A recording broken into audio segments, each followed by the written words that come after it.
quarterly Viraasat lecture now. We try to have these as many as possible. But before I set the ball rolling, I think I wanted to take some time to touch upon the topic of the day.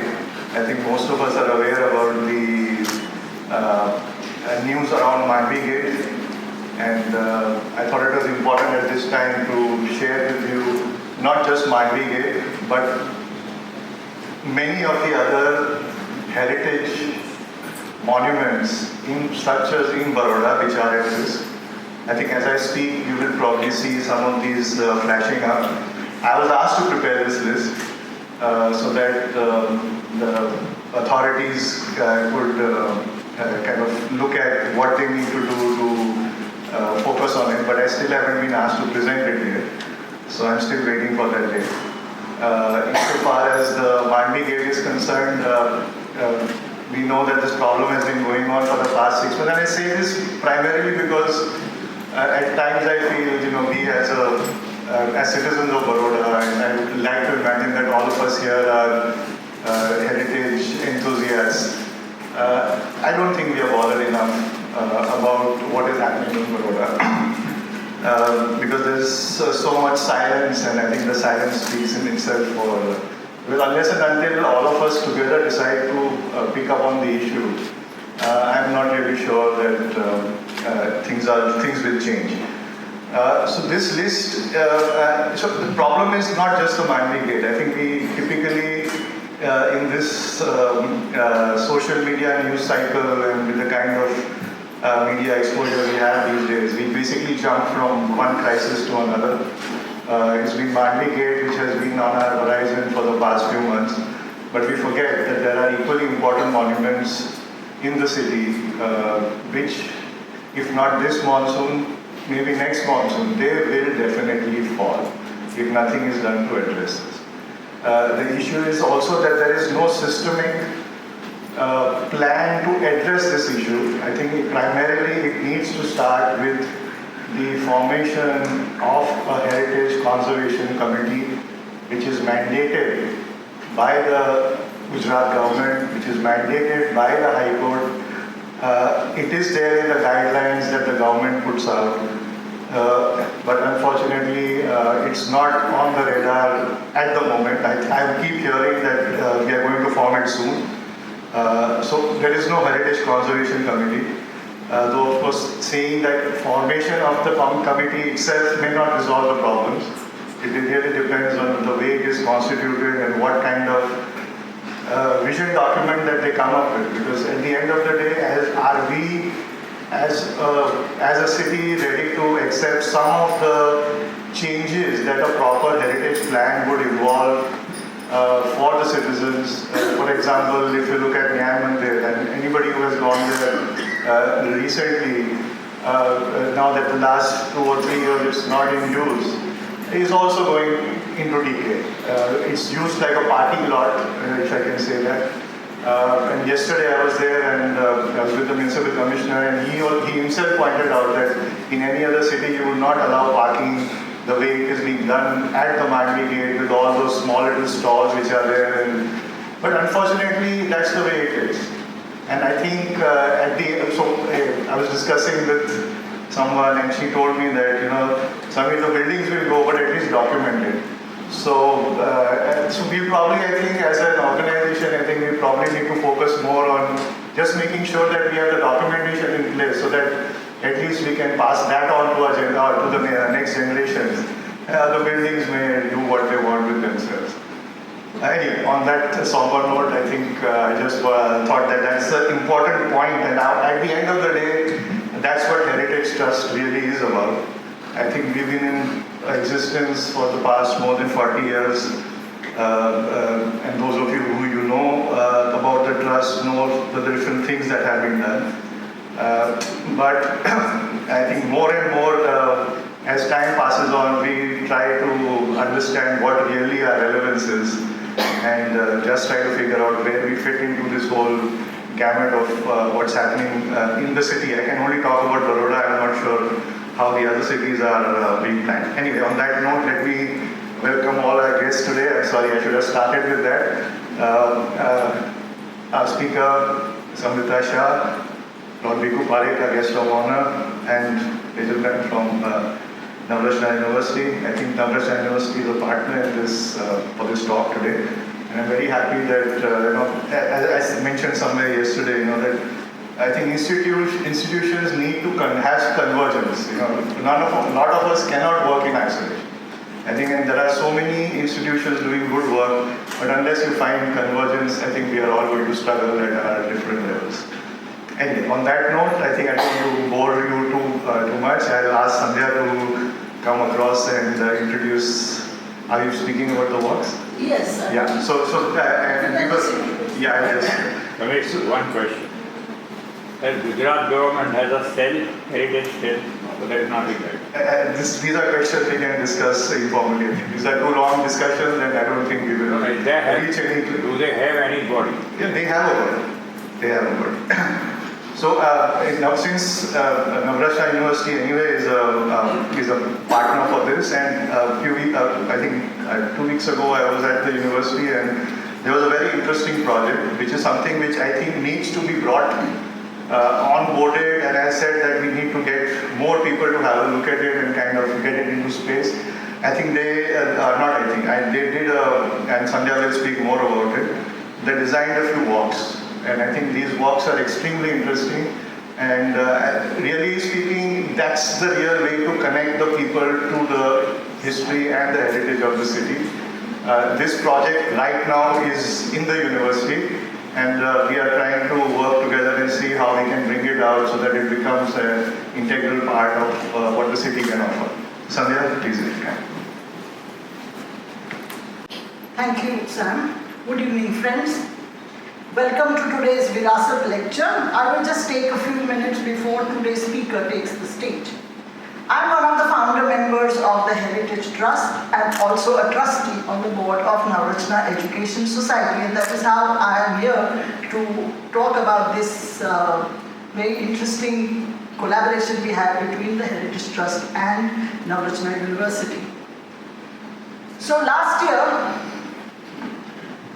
the interior design program under the School of Environment Design and Architecture, popularly recognized as SEDA of the Navratna University, approached me to do a month-long design studio with their final year students. What could I, a literature and art history person, teach about design to these students on the verge of graduation? So I dipped into what I had been doing with the Heritage Trust for a number of years with the help of several local experts, planning, designing and conducting heritage walks across Baroda. I guided the studio designing a city walk. It was called a Heritage, had a little part to play in it, in July 2024. And this year, there was a repeat performance with another batch that concluded just last month. And honestly, nobody could have been more surprised than me with the results that we achieved. Not only did our bright youngsters come up with unusual walks, including those conducted on cycles, but they spanned many more aspects of the city than just heritage.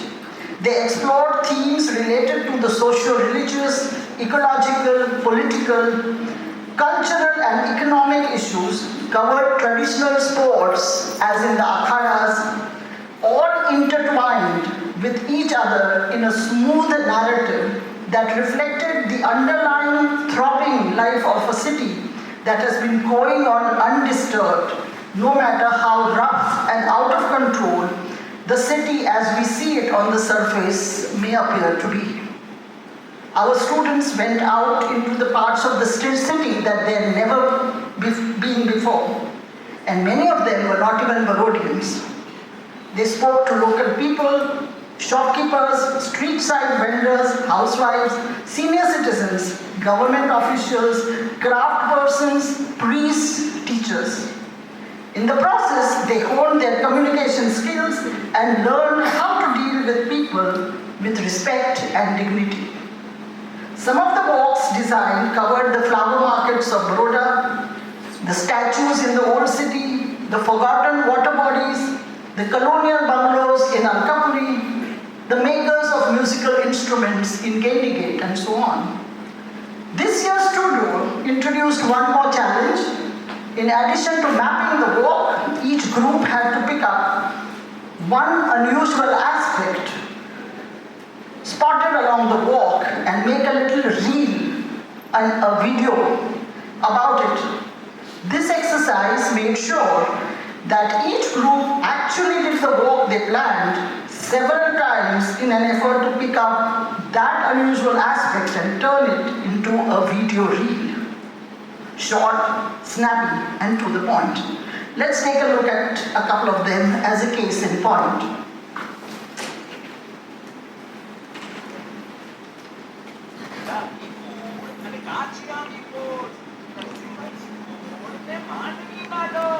ચકલીના ચોકમાં ચાની બોલ આવજો રે આવજો વડોદરાની પોળ પોળ પોળ પોળ રે પોળ પોળ પોળ ઘર જેવું લાગે દિલની ડોલ તા થયા થયા તા થઈ તા તા થયા થયા તા થઈ પોળ એ નથી ફક્ત રસ્તો ખાલી એ તો છે જીવનની દોસ્તી વાલી પોળ શબ્દ એ આવ્યો સંસ્કૃતમાંથી પટોલી દ્વાર જે જોડે જિંદગીની કડી આ વડોદરાની પોળ દેરાની પોળ કહેવાય દરવાજા બે ત્રણ બીજું બધું ગુપ્ત રહેવા જાય બે સદી પહેલા ઊભી હજી પણ જીવે છે એક ગલી એક આંગણું એ પીઠી ધરવે છે રવિ ઉઠે તો ખિડકીઓ ખોલે દાદી કહે જલસા કરો ડોલે ઘર ઉપર ઘર રંગની રંગોલી અને પોળની હવા જે લાગે એક બોલી ઝરોખા ખુલે હવાના છે ઝાકા ચબૂતરા ઉપર બેઠા વાતોના પાખા ઘંટી વાગે રે મંદિરમાં ભોર કબૂતર ઉડતા સુગંધ ચાલે પોળ પોળ પોળ રે પોળ પોળ પોળ ઘર જેવું લાગે દિલની ડોર તા થયા થયા તા થઈ તા તા થયા થયા તા થઈ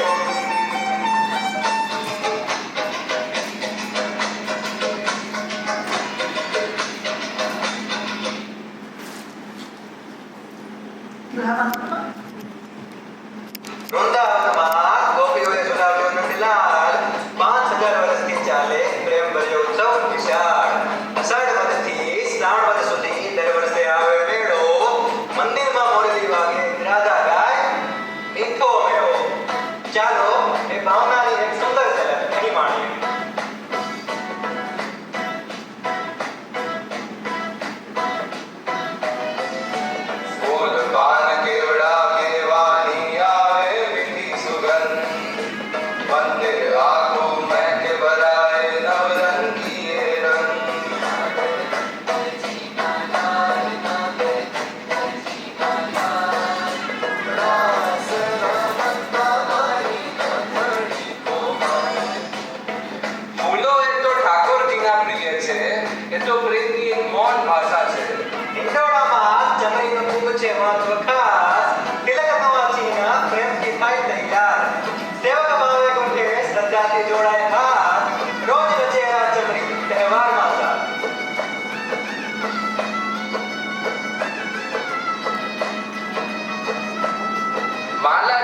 માત્ર શૃંગાર નથી પણ ભક્તિની એક કળા છે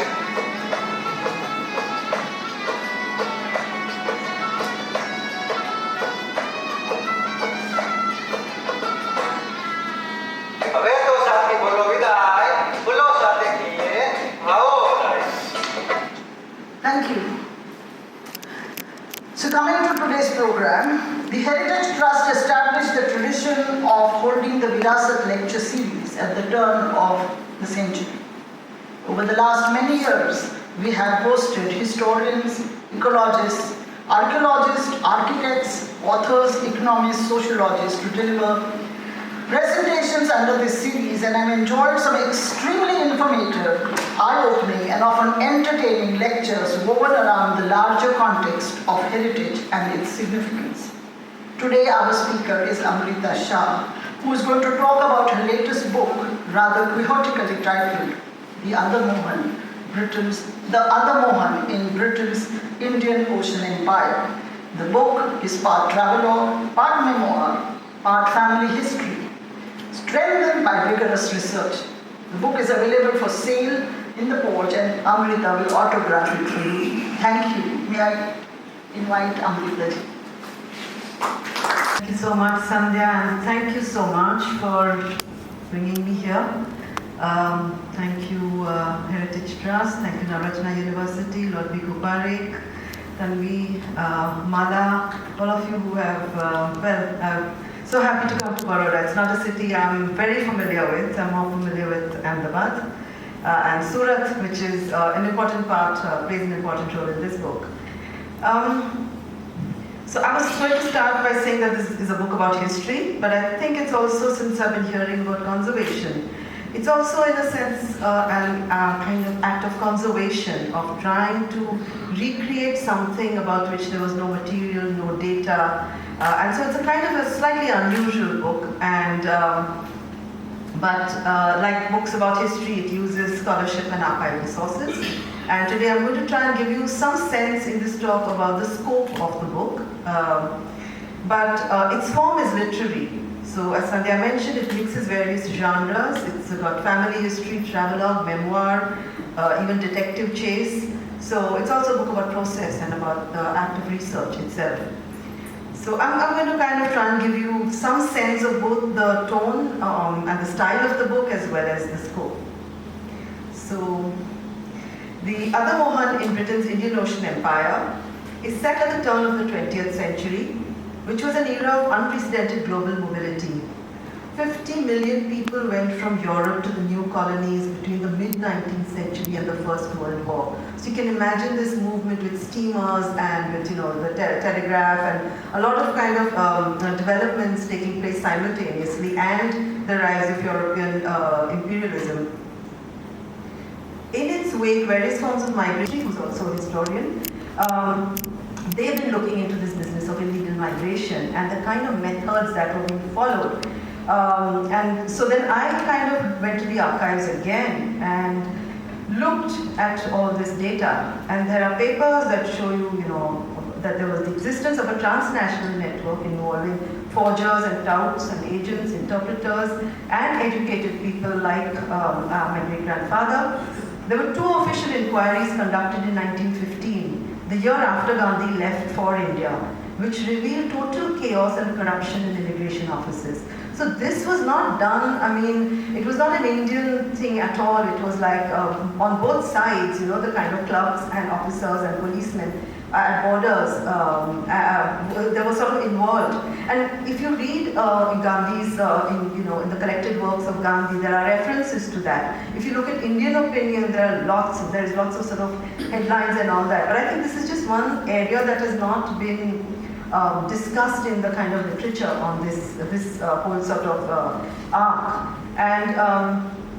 And in fact, Wilfred Cousins, the strict immigration officer I mentioned earlier, who prepared this designed this large form, he was stabbed by an Indian who wrongly thought he was the person asking for a bribe. Actually, someone lower down the chain was asking for a bribe. So all this is there, but it's not been part of our kind of diasporic history. It's not been come up in that sense. Even Montfort Chamney, who if you read Gandhi biographies, is a very kind of important figure who's Gandhi, who was so polite and good to everyone. Even he sort of said that this guy is like he said something slightly negative about him in one of his speeches. Even he comes out very badly in these investigations. There's a lot of corruption in his office. Now, again, I just want to clarify that when I'm saying all this, none of this has a bearing on the Indian protest of 1908. I think that stream of protest and, kind of anti-colonial, the starting of the Satyagraha, the seeds of the anti-colonial movement, that is a valid in its own right, that agitation. But when you get an insight into the workings of the immigration offices, because that law, that black law as it was called, with the fingerprints, was not only, it was racial, and the Indians were right to object, but if you look at what was behind that, the chaos in the immigration offices, the British like to portray themselves as, very, very regimented, and they're very kind of meticulous and orderly. That is so far from true. If you read about these, you see the papers of these, the sort of investigations. So it's not, the colonial administration was far from being a kind of monolithic and towering entity, but made up of, I think, extremely fallible people who are themselves vulnerable. So I found, for instance, the colonial officers themselves were constantly shuttled around, and so they were not these great evil giant figures that we kind of, so I think that, I'm just saying that what this adds is some sort of idea, some texture of what was going on at that time. Again, I want to stress that the number of illegal immigrant entry, I'm not really, I think that what has come down in the records through the Gandhi literature is, I think it would be probably the same. So I'm not talking about an explosion of lots of people doing what is now called donkey. So I think the figure was kind of 500 to 1,000 Indians entering illegally, which is roughly what the Indian community itself accepted was there. But I think what surprised me was the spread that you see. And take Mohanlal for instance himself. Now this is a man who is actually he's living in the Grey Street precinct, which is the center of the Indian CBD. He is part of the professional elite. He is hobnobbing with lawyers and interpreters and with Gandhi whenever he visited Durban. He is mentioned in Indian opinion, so he's like, I think, a 24 little socialite in that place. So can we have the next? So these are some references I found in Indian opinion. So this is a kind of gathering to welcome, one Indian who has gone away to study law in England and come back. Things like that. And there is Mohanlal Pilawala making a speech at an event like this. Or there is another, he's donating books and again making speeches here. So it's not like he is kind of part of this professional elite community around Gandhi, and so I'm just sort of taken aback. And when you read those investigations, again, there are people who are social workers in Cape Town who are named, and so on. So I'm sort of saying that this is something that has not been very much talked about, and it does raise sort of questions about how widespread permit dealing actually was at that time, It wasn't something that was done only hidden. I think it was known that this could be done quite widely. So I'm going to come back to this in the conclusion, but just quickly because I'm giving you an idea of the scope of the book, I just want to mention a sort of third question that triggered this pursuit of mine. It's also a personal question, like the other questions, like why did Mohanlal go, and who was my great-grandmother. This is also a personal entry point, and this question is about my own education in an elite English school, a kind of Cambridge school, a convent, just to show you a photograph. And I bring this up. I mean, my grandmother also went to a school like this. This is a grandmother who was born overseas and comes back. And it always baffled me. Why was she and why was I sent to a school like this? And then I started to think that Mohanlal and his, this English-speaking persona might have been responsible, kind of passing down, and this is why. But the reason I bring this up is because then this ties in with a thread of cultural imperialism in my book. Because, I talked about English and Mohanlal as an English interpreter, and now I also look at Gandhi not as the figure we know, the older man with, very simple and the leader of the freedom movement in India. But look at Gandhi when he started out, a kind of suited and booted lawyer, someone who believed in the fairness of the British Empire. Let's go to that photograph. And I'm just looking at his journey. Who initially relied on good manners and letters and petitions to express Indian grievances. And then he became increasingly disillusioned and also disenchanted. He changed the way he dressed, he dropped his suits for peasant clothes, he directly confronted the administration, went to jail several times. So, he evolved completely, and in response to what was happening and what he was experiencing. And he identified more and more with the poor and the weak, though in the beginning he was accused of caring only for the traders. This is a kind of accusation that is often kind of said about him, that in the beginning his campaigns were for South African rich traders. But that's definitely not true, because over time, this is the photograph, I think, is probably later years, so 1910, 1913 or so. And at the end, 1913, he led this sort of a very, very important march of indentured workers, mine workers across South Africa. So he changes, right? Look at him evolving in South Africa over 20 years.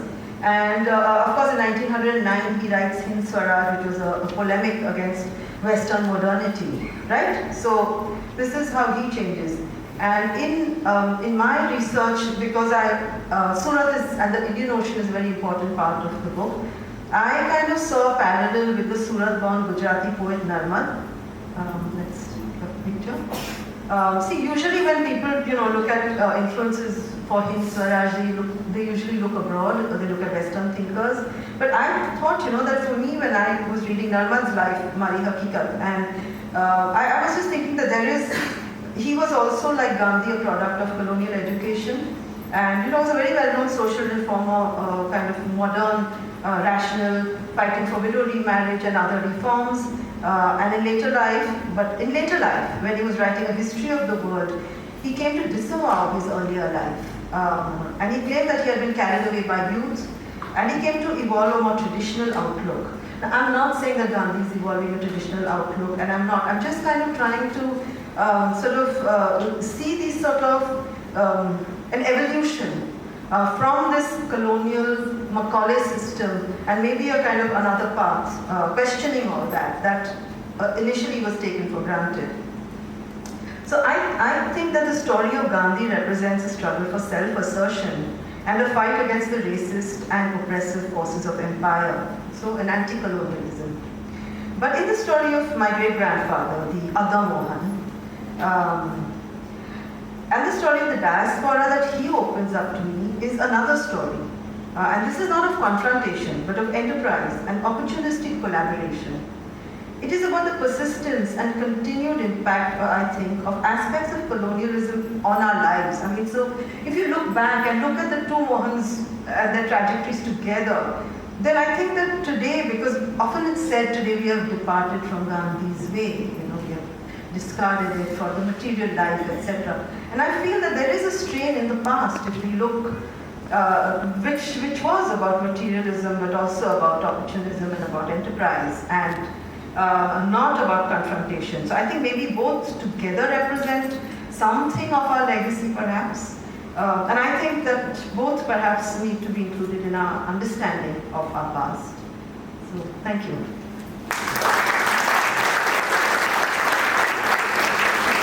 Yeah, it's fascinating story to learn about the other aspect that we generally don't think about. That I've been to South Africa several times, so I never thought about this aspect of how the Indians came over there. So it's very interesting. What I wanted to understand was what I find today when I go to South Africa. There's still a divide between the Indians living over there, the blacks over there, the local native population. Yes. So does the book, or in your research, did you come, they were interpreting between the British and the Indians, but what about the interaction between the Indians and the local populace of South Africa? Right, that's a kind of complicated question, because there were rules for natives, Native Africans, colonial rules where they were kind of sequestered in their rural, until they wanted workers, and they sort of started imposing taxes so that they would come out, into the cities. And the Indians mainly came to the cities and the plantations. So in a sense, there was not that, the interaction was sort of limited, but you did have Native Africans as policemen, for instance, or, in many kind of roles. And, to go into that is a little quite complicated. So I don't cover it in my book simply because it was complicated enough trying to understand the history of the migrant community and all these laws, and to try and simplify it. So I didn't cover it.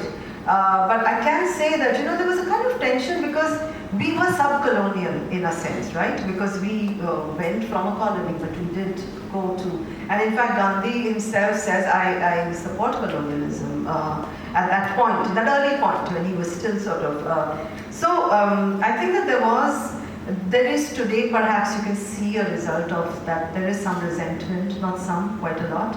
And also that I think what happened is that at times Indians are used as a sort of middle, I mean it varied, okay, because for instance this law that I'm talking about, the registration law, the fear that they express in the letters, the reasoning behind the law, that if you read that, they're saying, oh, you know what, if we let Indians just come in, they'll flood us like Mauritius. And the fear is that they and the native Africans will come together and, kind of oust the white society, which their idea was that's what we want to set up. So yeah, there is that historical, but you also have the uniting force of apartheid. I don't know if it's only uniting, but because they were, all sort of non-white people were put in sort of location. I mean, there were kind of various, anti sort of rules by which they had to live their lives, and they both joined together they both fought the apartheid movement. There were heroes in the Indian community as well, acknowledged by the native Africans very much. But there are tensions. I think it's a mixed legacy.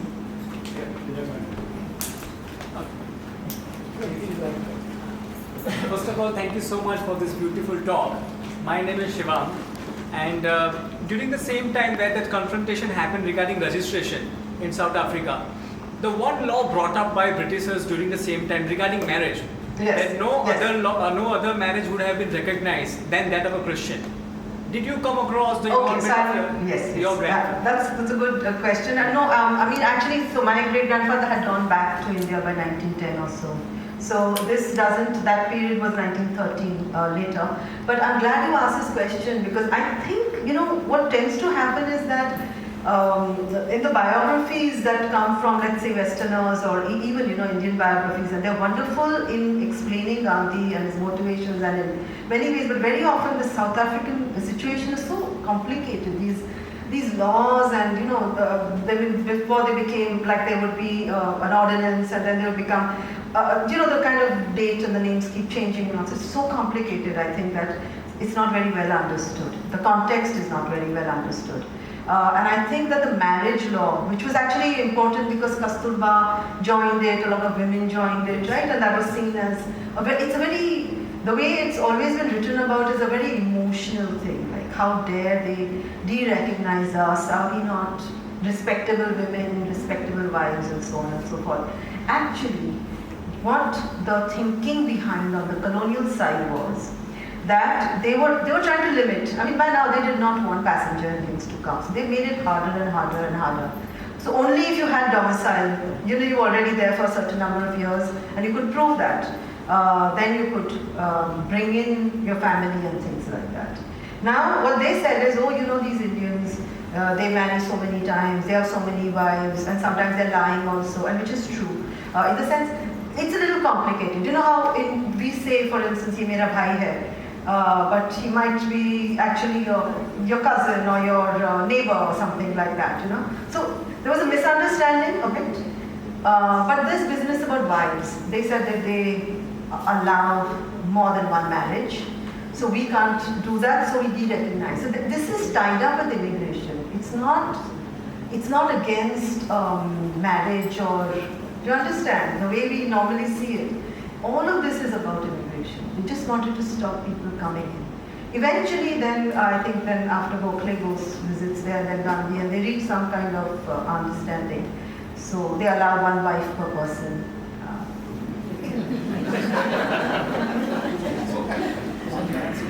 One more question. Pratyush, you want to go? Sorry. I think, okay. So how was this personal journey emotionally for you? Oh gosh. I mean, I think very moving. Very moving when I found, particularly like my great-grandmother's name, I felt very satisfied. So it was actually emotionally quite a roller coaster because every time you find something. And then particularly this last finding was, Because I said, oh God, how do I write this? You know, because this is saying something that people are so unfamiliar with. So how do I even explain it? So a roller coaster, I think, but very exciting overall.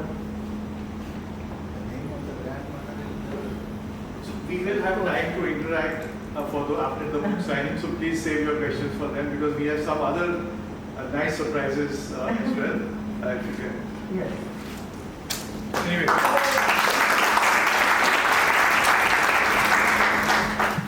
The more things change, I think the more they remain the same. I think immigration was such an issue 100 years ago, and today also I think it's like a burning topic. Anyway, so while we move on, we have the privilege of having Dr. Bhikhu Parekh with us here today, and I'd like to invite him on stage and say a few words. I think he has also read the book, so maybe some of his insights. He himself is an expert on the Mohan, not the other one. So can we have you on stage, please? Can you hear me at the back? Yes. Well, look, I'm supposed to say a few things very quickly because some of you have to go. Let's look at the British Empire and what the British Empire did. And the British Empire, most importantly, created the Indian diaspora. Without the British Empire, it brought the different countries of Africa and Asia together, and you know, Indian or West Indian or any other kind of diaspora. Having created the diaspora, it created problems. As a result of the diaspora, for example, how did the British do it? In the beginning, it was slavery. Slaves were bought and sold. They tried the Irish next door as slaves. They couldn't function effectively. They tried Portuguese, they couldn't function effectively. And turned to Indians. Indians went on being used as slaves for quite a few decades, eventually replaced by indentured laborers. The system of indentured laborer was very interesting, but I won't spend time explaining it. What the indentured labor basically meant was that you signed up to go and work in the different parts of the empire for a period of 5 years. After that, you decide whether you want to continue or you want to go home. The system of indentured labor, which really made me very angry. I read about it, wrote about it, and I've been campaigning about it. And the indentured labor was virtually no different from slavery. The only thing was you couldn't be bought and sold, but once you entered into a contract, you were virtually bought and virtually sold. But once you have entered into the contract, you are living on the plantation. When you lived on the plantation, it's a long, elaborate system. The question was, on the plantation, how did you live? Who monitored your movements? Who used to live there? And the question is, they are allowed women in the ratio of 5 to 12. So that in some plantations, 5 women are allowed for 12 men. I don't know who worked out the ratio, but he had his own hang-ups. And the result of that was, the women were scarce, they were passed around the barracks. With the result that in West Indies, for example, on which I did some work, like Baroda, in about 10 years' time, any kind of family structure that existed was destroyed. So the women had become slaves. So the point is, now that the indentured labor system ended thanks to Gandhi's efforts in South Africa, what should we be doing? And now that India is free, the question is what do we do about it? And the most important question is, as a result of this kind of indentured labor and other possibilities of moving within the British Empire, we, the Indians, are a presence in 27 countries. 27 countries there, and increasingly so. The question is, what's happening to them? Has any scholar in independent India been tempted to explore what is happening in those 27 settlements and what happened earlier? And the important thing is, if you look at those settlements where endangered labor and other people had to work, the question, all kinds of questions fly in your face. Who were these people? What part of India did they come from? What was their pain? What was the pain that drove them? They lived their family. And you remember how these endangered labor were picked up on the bogus names. You would say, for example, what was in them to Trinidad? You would say Trinidad, sugar oil. Bogus names, they were all taken and they went through the process that I talked about earlier. So once they were there, what happened to, how did they come to terms with themselves? How did they come to terms with the blacks who lived there? And again, it is not understood how they took the text like Ramayana, which was widely read on the barracks. Because these people worked during the day, at night they had to do something. So they all sang Ramayana together. And many of them were from Bihar and UP, Ramayana together. And how did they interpret Ramayana? There are at least 22 Ramayana, according to my friend Naginda Sangvi.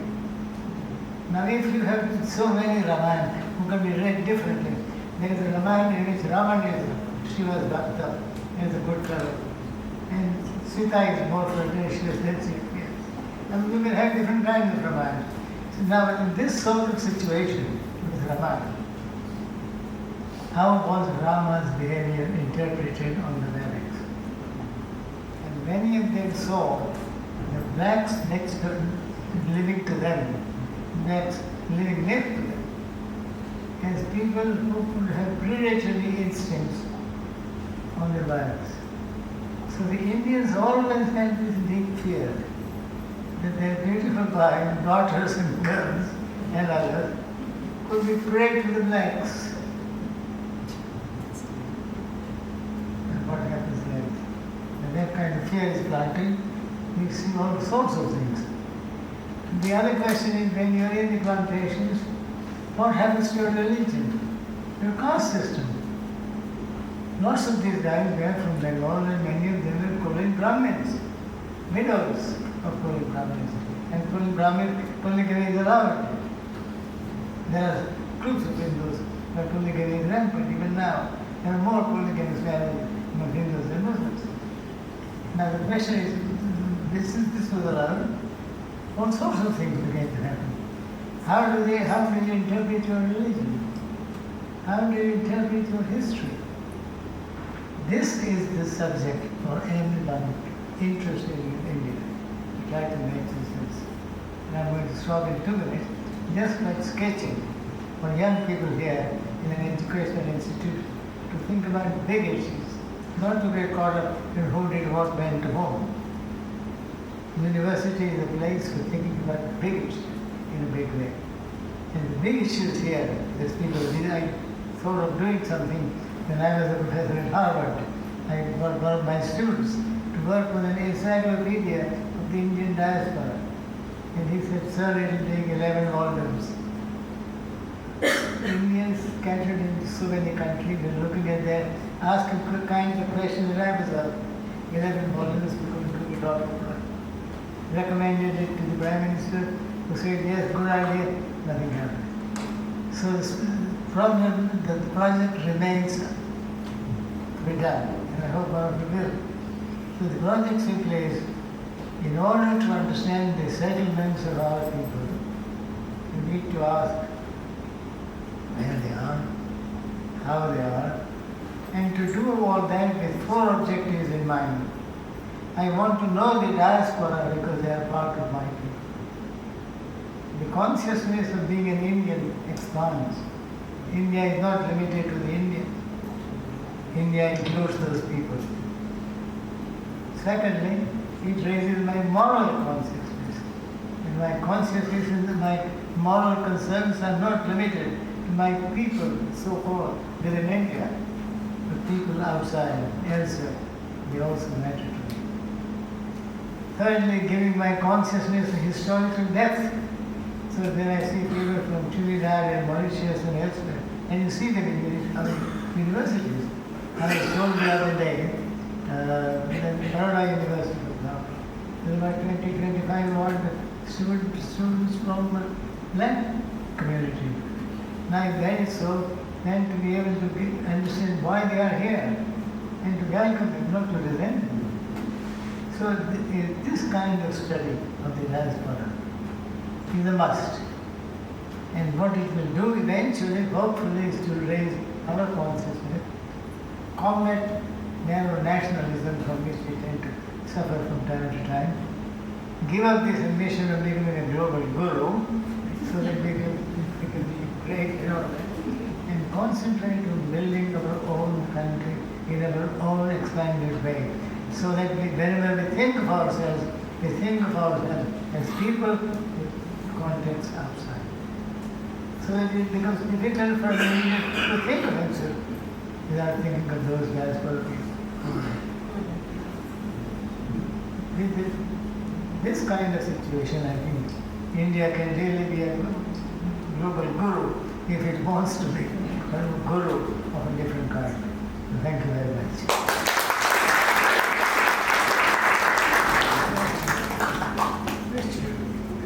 I would like request Bhikhu Parekh to give away a souvenir to Amrita.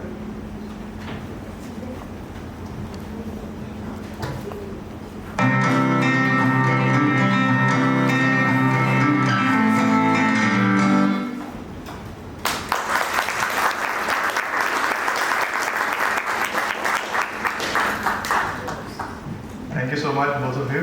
Please wait. It was National Photography Day on the 19th, and the Heritage Trust ran a contest. We received a few entries, and we are felicitating the two winners here. Do we have them here today? Yes. Can I request both of them to please come up? Names? Mr. Manish Vyas and Mr. Dipesh Parekh. So Manish.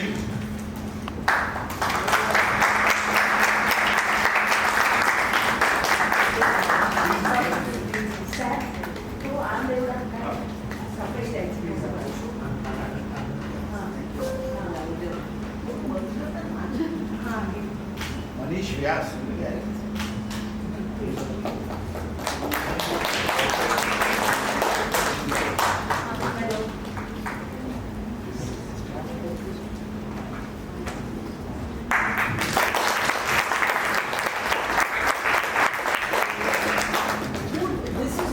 This is Manish Vyas's photo and this is Dipesh Parekh. Yeah, famous Margaret. Please, thank you. Thank you. Thank you, sir. Yes, please. I said that I was interested in politics. I shouldn't be wasting your time on young students here, but simply to let you know, because you will read about it from newspapers. I have been, just as we have in the United Nations Day on the abolition of slavery, I thought it was about time that we had a day for the abolition of indentured labor. These people, our people, have suffered just because indentured labor mainly affects Indians. Or Indians suffer what misses South Asians. They should not be ignored. And therefore we have written to the United Nations Secretary General that there should be a day declared where the indentured laborers are remembered the world over. And in order to do that, one of the things we are doing is to make sure that their center is set up where there is an annual lecture in memory of indentured labor. And that, in fact, we have already raised about £100,000, and the center is set up in the University of Cambridge, UK. Cambridge because I have some connections with it, and we have a couple of other friends who are also involved. So to let you know that indentured labor is not forgotten. It may be forgotten by the government, but not by us. They are our people. They suffered in those days. You have to read stories. I mean, Amrita talks about it. The story of what happened when people went. It wasn't great fun. It wasn't like going abroad to New York or Washington today. These were people who were jobless, who were looking for something to. And then when the false names were taken and put on the ship, and they would never see their wives or children for 5 years. Just understand their agony. That's all.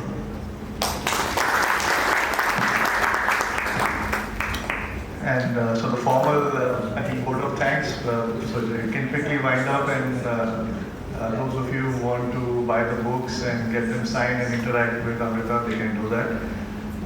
Firstly, thanks to Amrita Shah University for being a partner in this event. Thank you both Tejalban and Pratyush for being here, and Sandhya for setting that up.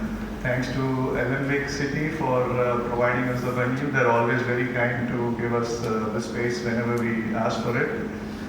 Thank you all for being here. And a special mention. I heard a lot of people say, thanks for sending the invite for this lecture, and thank you for inviting us. And all I would like to say is, if you really want to thank us, please become a member, so that you are on our member list, on the list, and next time you will get the invite directly. We do all these lectures. As you know, this is all, we rely on benefactors like all of you. The membership charge is not very high, so I do invite all of you to, those who are not, to please be members. Thank you so much once again, and we'll see you next time.